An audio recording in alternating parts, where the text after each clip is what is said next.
Am I the a-hole stories?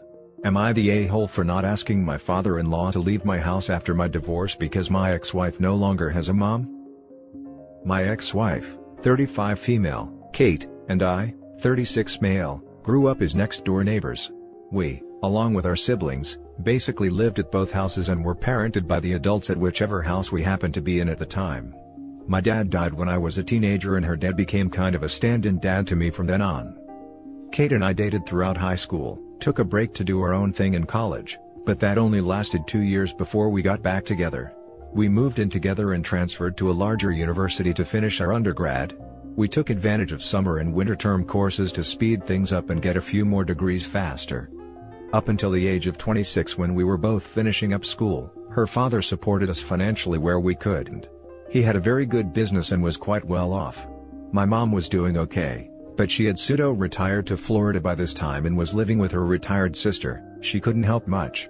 Kate and I had a rocky start to our careers, moving around frequently, and one of us always having a commute that sometimes took us across an entire state. 5 years ago, her dad lost his business, and most of his wealth due to a few bad investments, and bad intent from a business partner, so he moved in with us and we began supporting him in return for all of the years he'd done that for us. We had an in-law suite already for my mom to use when she visited. He and I continued our father-slash-son type relationship, and it was all working out great. About a year before COVID, she began taking long trips and refusing to tell me where she was going. By the summer, she was asking for a divorce, saying that she had changed too much to continue our marriage. She got half of most everything, both cars, half of our savings, our vacation home and various appliances, plus all of the expensive jewelry I'd bought for her over the years. She promptly sold the vacation home and the jewelry, and had much more liquid funds than I did. Most of mine was wrapped up in the house and investments. I had to use a good chunk of the savings to buy a new car and appliances. Now, she and her friends are messaging me quite hateful things, because she just found out that her dad never moved out when we divorced because she rarely talks to him now. Her mom died when we were in college, and she is accusing me of stealing her remaining parent. Father-in-law doesn't have the money to move out, or a reason to. She says I should have given her dad a large sum of money to move out after the divorce, even though she was the one with the liquid funds at the time, that it was inconsiderate to continue to live with her dad when we aren't together anymore. Am I the a-hole? Now for the top comments. Not the a-hole. You're divorced now, you can have your father figure as a roommate if you and he both agree to it. And how can you steal her dad from her, when their relationship was so distant that she didn't even know he was still living with you? Sounds like she dropped the rope on that relationship herself. This is her problem, and she needs to build a bridge and get over it. Hijacking here to say, OP, you are a wonderful person. You are showing loyalty and kindness to someone who has been in your life for many years. If everyone behaved like you, there would be far fewer posts here. Your ex-wife on the other hand. Not the a-hole. It sounds to me like you have a much deeper relationship than just a standard father-slash-son-in-law. He obviously means a lot to you and has supported you in the past. I think it's admirable that you want him to stay. Some people would kick him out from spite. If she is so worried about him, then she should offer him a place to live. The idea that you should give him a chunk of money to leave is laughable. Shouldn't she be responsible for that? I'm sorry your marriage ended like that, but you sound like a good person and she obviously didn't appreciate that. There will be someone better out there for you someday, I know. This, and she had the audacity to tell him to give her dad money to move out because she doesn't like it. Not the a-hole. How do you not know where your own father is living? Your ex is just trying to hurt you, and she is obviously not willing to help her own father out. Talk with your father-in-law, and if your situation works for the two of you, block your ex and file harassment charges if she doesn't leave you alone. And why would you have to give him money after the divorce? I'm sorry that your relationship turned so ugly. Next story is titled, Am I the a-hole for saying to my brother that his kid's future isn't my problem? I, 23 female, lost my dad 3 years ago. It's been hard, and in that time, I needed someone and none of my siblings were there for me. I have a different dad from them, and that kind of drove a wedge between them and me. He was in my life more than their dad was, and I guess for that they hated me. My dad was really well off, and in his will, he basically left everything to me. With the help of my uncle, I was able to learn what things needed to be done so I can claim what he left and learn how to properly manage a house and car. Anyways, it's a big house. It's 4-bedroom 2-bath and my best friend currently lives with me. I use the other 2 as a study room and art room. My brother, 31 male, has been talking to me lately about the house. He currently lives in a 2-bedroom apartment with his wife and 2 kids, 6 and 8. He's been looking for an upgrade and basically figured I'd be willing to sell the house to him. I told him I didn't want to sell the house, but I'd help him look for one. He said no, and that he wanted mine. His wife likes how spacious it is, and the backyard is large enough for the kids to play and for them to get a dog. My brother went on about how I didn't need a house, because I'm young and don't have a family, so it'll benefit him more than me. It was hard for me to say no, but I did, and felt bad enough about it. He and his wife have been calling and texting non-stop, asking if I'd changed my mind. The final straw was when my brother called and said I was putting my niece and nephew's future at stake by forcing them to be stuck in a small apartment when they need more space to learn and grow. I feel like I'm the a-hole, because my reply to that was, their future is not my concern, nor is it my problem, and I left it at that. My other brother says I'm being selfish to only think about myself and not care for my brother and his family. He agrees with him and believe I don't need a large house because it's just me, and they believe I don't know how to own a house like an adult. Am I the a-hole? Now for the top comments. Not the a-hole. First, it's your house to do whatever you want with. Second, if he can afford a house of that size, he can afford another house of that size. What he really means is sell me the house super cheap, or even give me the house, and then, even money says he'd flip it in a couple of years anyway. Sorry you're having to go through this. What he really means is sell me the house super cheap, or even give me the house, and then, even money says he'd flip it in a couple of years anyway. Exactly.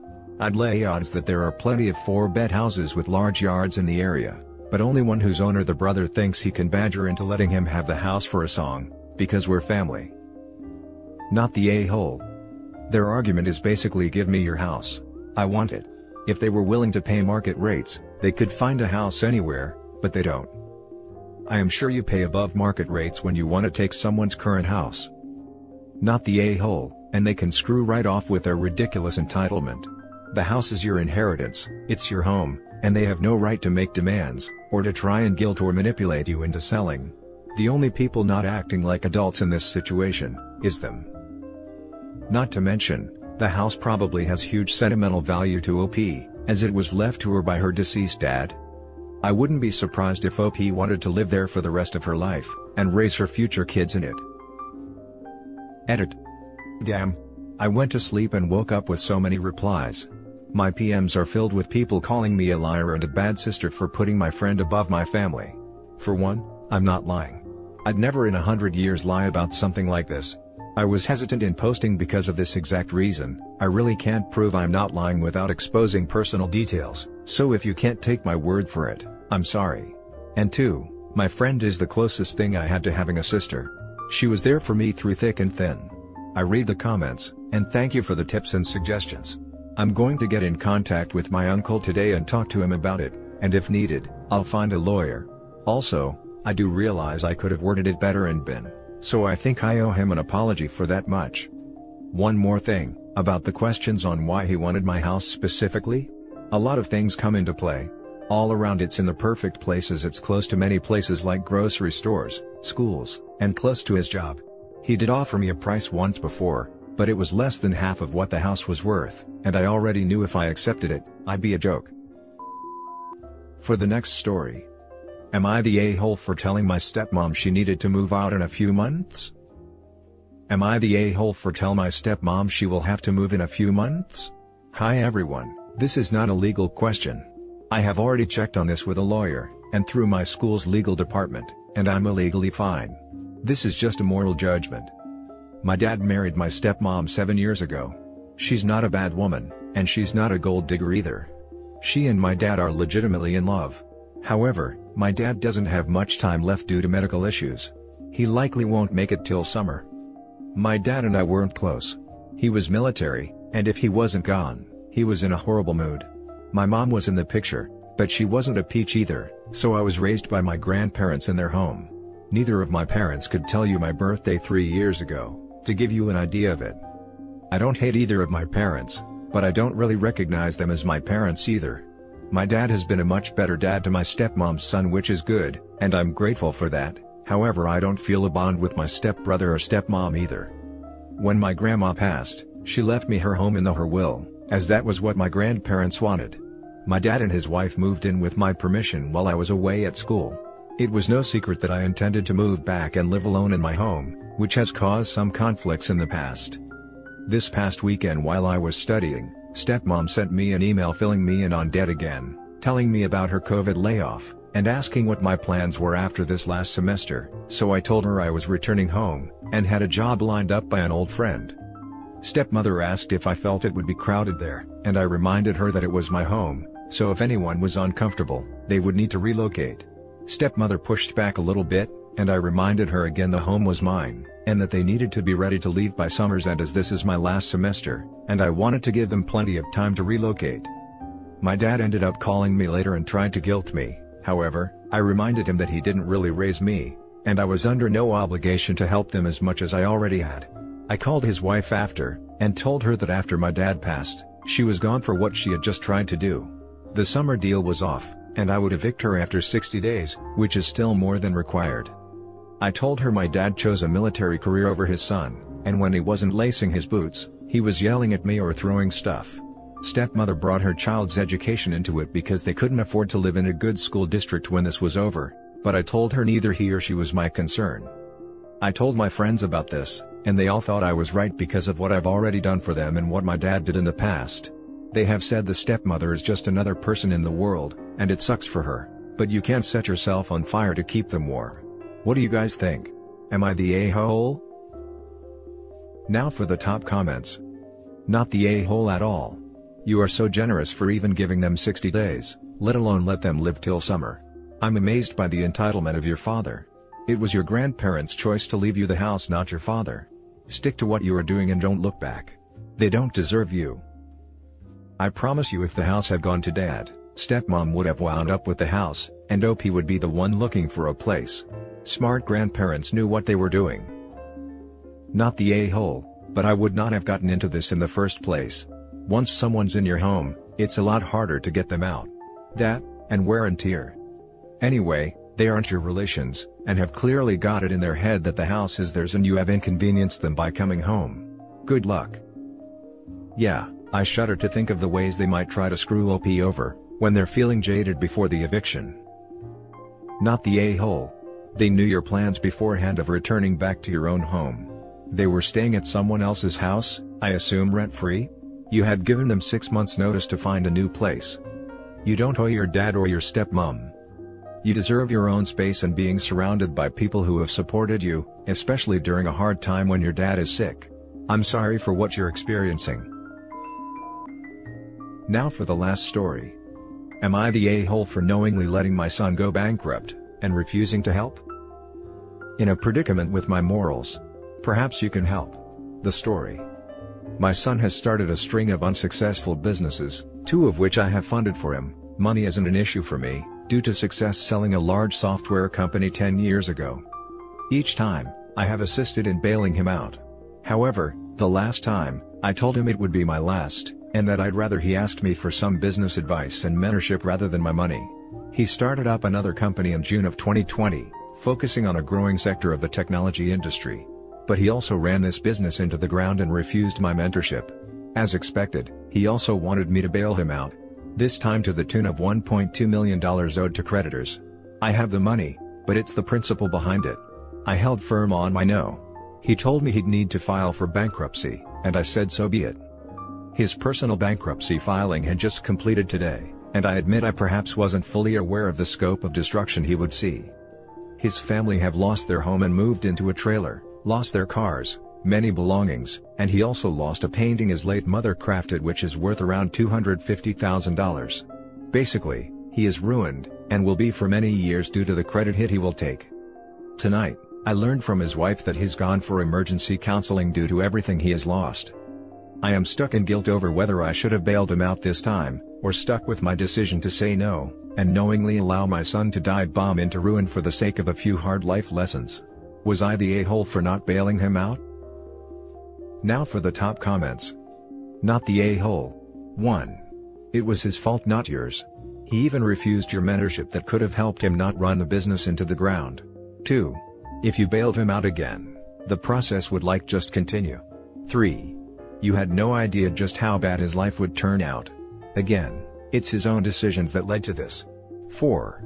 If it comes down to it and is absolutely necessary, you could always use some of the $1.2 million he needed for the business, to help him and his family get back on their feet. Maybe buy a house and put it in a trust for the grandkid, if there is one, so they won't be homeless. Definitely reach out and talk to him. Address depression and support. Not the a-hole, though. Wow, that's rough. I feel pretty confident that if you had bailed him out a third time, it would have happened yet again until something else stopped him, or you finally said no. I'm so glad to hear he's in counseling. If he's ever unable to go to therapy due to financial reasons, that could be one way for you to help and make yourself feel a little better. Exactly. If not this time, it would be the next, or the next. This was always going to happen, and better earlier before OP runs out of money. Completely not the a-hole. That said, most non-sociopathic people are not happy to see their loved ones destitute, even deservedly so, and especially not innocent ones like your daughter-in-law and grandchildren. Your feelings are understandable. That being the case, and since you do have resources to help, perhaps you could consider assisting the family in ways that do not reward him personally, or fully restore the lifestyle he lost.